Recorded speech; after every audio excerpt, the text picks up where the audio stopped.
nous allons essayer de parler court et, si vous le voulez bien, vous nous poserez des questions.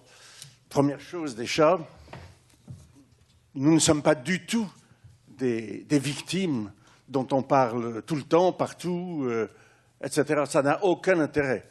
Aucun. Tenez, permettez-moi de vous présenter tout d'abord quelque chose qui est allé dans 2 cours d'assises, à Riom et au Puy-en-Velay. Voilà. Cette demoiselle s'appelle Cosima. Elle est née au début du XVIe siècle. Et tout simplement, la grand-mère, Solange, dite Soso par Agnès, au moment où elle partait pour aller au Chambon, donc au Sévenol, le collège, Solange lui a offert ça en lui disant qu'elle allait faire ses débuts de journal d'écrivain, de diariste, de journal personnel ou intime. Et donc, nous sommes allés avec ça aux assises. Et ce qui est très amusant, c'est que cette demoiselle très bien élevée, qui avait une crise d'adolescence épouvantable à mes yeux, elle a écrit au bic un tout petit cœur sur le bras de cette petite merveille, comme on fait sur les arbres. D'entrée de jeu, permettez-moi de vous dire quelque chose de, je crois, pas courant. Pardon, monsieur Marin, je crains que tout le monde ne vous entende pas. Voilà. Nous sommes sortis. Merci. De ces 2 cours, éblouis par les juges que nous avions devant nous. Il faut être un grand bonhomme ou une grande dame pour être un vrai juge, et nous en avons eu. Nous avons eu en particulier 2 présidents et 3 avocats généraux. Et j'enchaîne en vous disant que la justice a assassiné ma petite fille. Alors dire la justice, c'est extrêmement vague, c'est très flou. On sait tous que des bouquins ont été écrits là-dessus. On sait tous qu'il y a des difficultés de tous ordres et que le couple entre un juge d'instruction et un psychiatre expert est un couple dangereux. Nous avons, eu une juge d'instruction qui a concouru directement à la mort d'Agnès. Nous avons eu, un expert qui a concouru directement à la mort d'Agnès. Et en continuant cette épouvantable liste, nous avons eu aussi, théoriquement sous l'autorité de la juge, ce qu'on appelle le PJJ, la protection judiciaire de la jeunesse. Et à l'autre bout, nous avons eu le collège Sévenol. Restons pour le moment sur la justice. Le 1er août 2010, cette dame qui est juge d'instruction à Nîmes, les gendarmes lui amènent un gamin qui a 16 ans. Et il a bousculé, il a violé une petite camarade d'enfance. Ils habitent le même village, tout le monde se connaît, etc. En 2 jours, le gamin est bouclé. Et le 3e jour, le père, M. Moulinas, entreprend le siège de la juge d'instruction et lui dit « Madame, je ferai tout ce que vous voudrez, quant à moi, j'ai tort, mon fils a échappé au contrôle de la justice, de la famille, mais aidez-moi à ne pas le laisser en prison parce que c'est ce qu'il y a de pire. » Là-dessus, il a un entretien, la juge dit un certain nombre de choses, tâte un peu qui est ce monsieur, et elle trouve que c'est un monsieur très bien, qui a de l'autorité, qui a été professeur, et qui entreprend de rencontrer le fameux expert, qui s'appelle le docteur Aiguevive de Béziers. Ils discutent entre eux, je crois d'ailleurs, d'après ce que j'ai lu, et d'après ce que dit l'avocate générale, Madame Vermelin,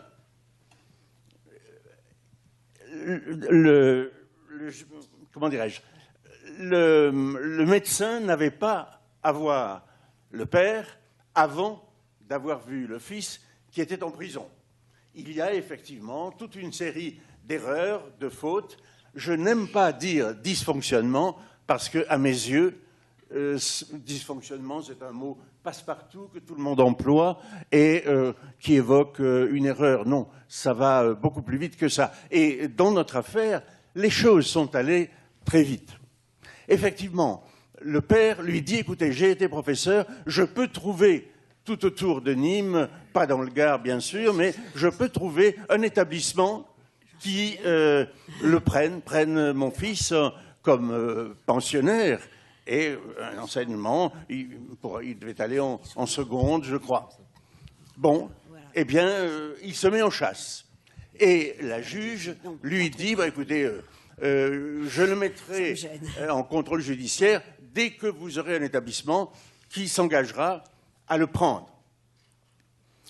Pendant ce temps-là, le docteur Ecvive fait des consultations, il va voir 2 fois l'impétrant en prison, et il est extrêmement rassurant, trop rassurant, dit Madame Vermelin, et il explique et il met très en confiance apparemment la juge d'instruction pour lui dire au fond que tout ça c'est pas très grave.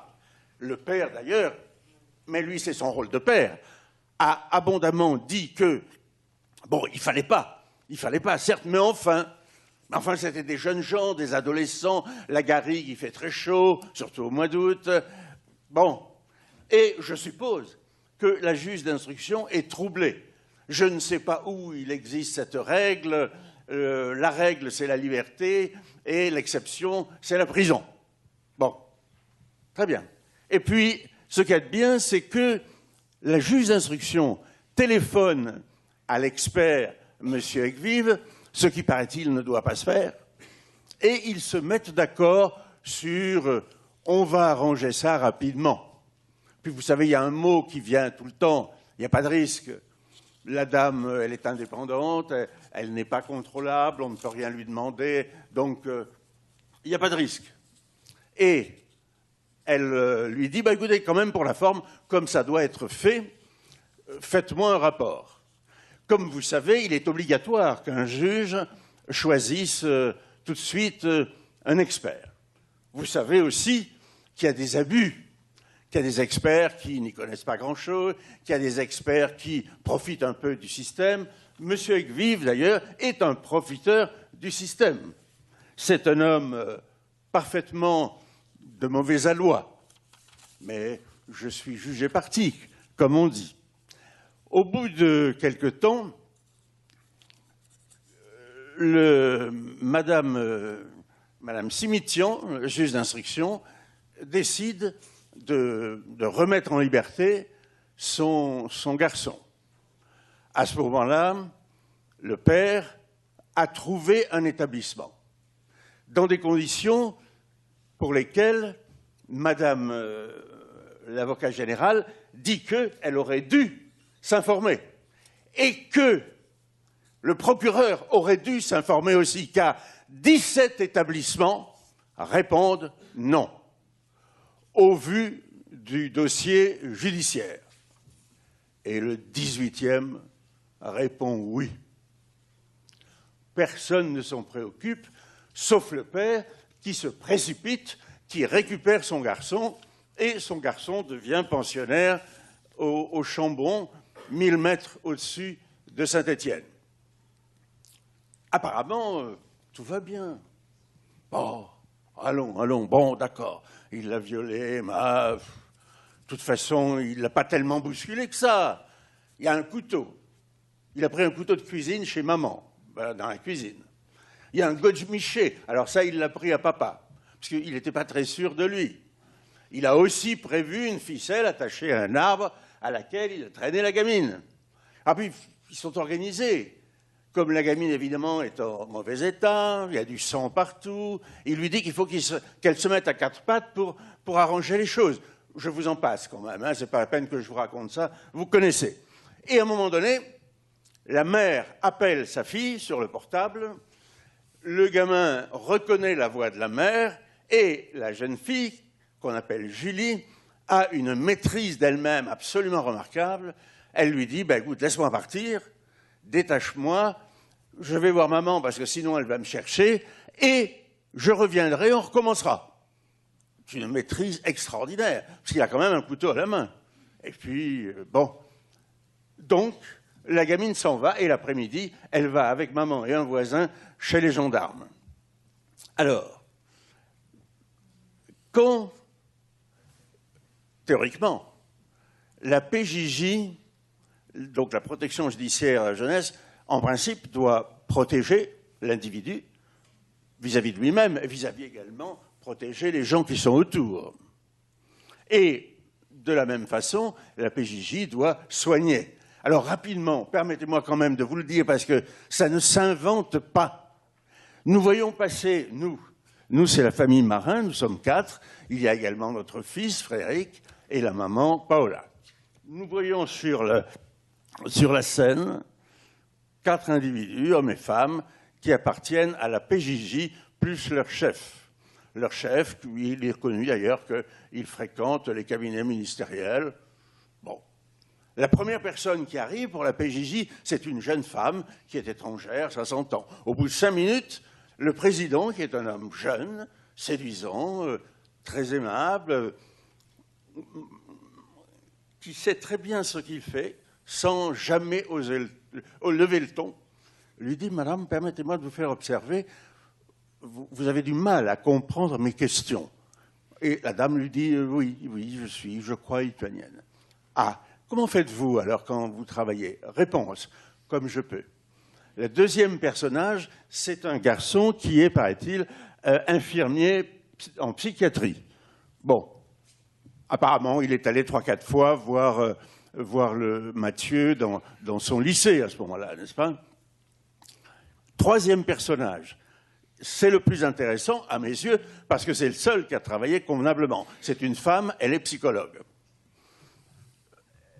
Cette femme, la juge, lui a demandé, oralement et par écrit, « Faites-moi un rapport pour que je connaisse mieux la personnalité du garçon. » C'est clair, c'est du langage qu'on comprend tous. Très bien, parfait. Cette femme va très bien travailler et elle va rendre son rapport pour mieux connaître la personnalité de l'individu. Elle va donner son rapport absolument à la date qui lui avait été imposée. Mais devinez maintenant. Eh bien, la juge en question, mais elle a oublié qu'elle avait demandé ça. Si elle n'a pas oublié, mais elle s'en fout. Le psy machin truc, c'est très dangereux tout ce qui est psy. Où vous avez affaire à des vrais professionnels. Et alors là, ça mérite un coup de chapeau. Sinon, dès qu'on parle psy, ça patouille dans tous les sens. Et cette dame, juge d'instruction, qui est une mauvaise professionnelle, eh bien, elle a demandé un truc, c'est psycho. Il se trouve d'ailleurs que la psychologue en question rend un dossier que j'ai inévitablement lu étant partie civile, très intéressant, d'autant plus que, contrairement au psychiatre Egvive, elle dit « attention, il y a un risque de récidive ».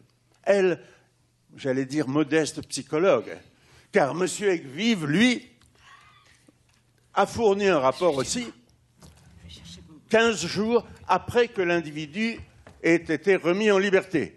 Dans ce rapport, il dit en long et en large qu'il n'y a aucun danger, que ce garçon n'est absolument pas coupable et que de toute façon, rien n'indique qu'il a la moindre altération en psychologie. Enfin, il y en a des phrases et des phrases, il y en a 10 pages avec 14 fautes d'orthographe.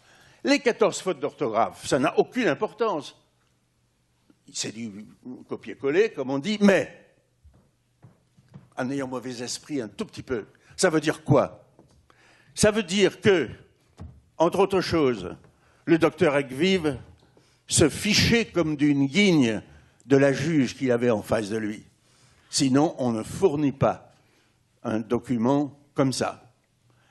Et on pourrait aller plus loin, mais peut-être on en parlera dans les questions, sur le rapport à ce moment-là précisément entre la juge et le docteur.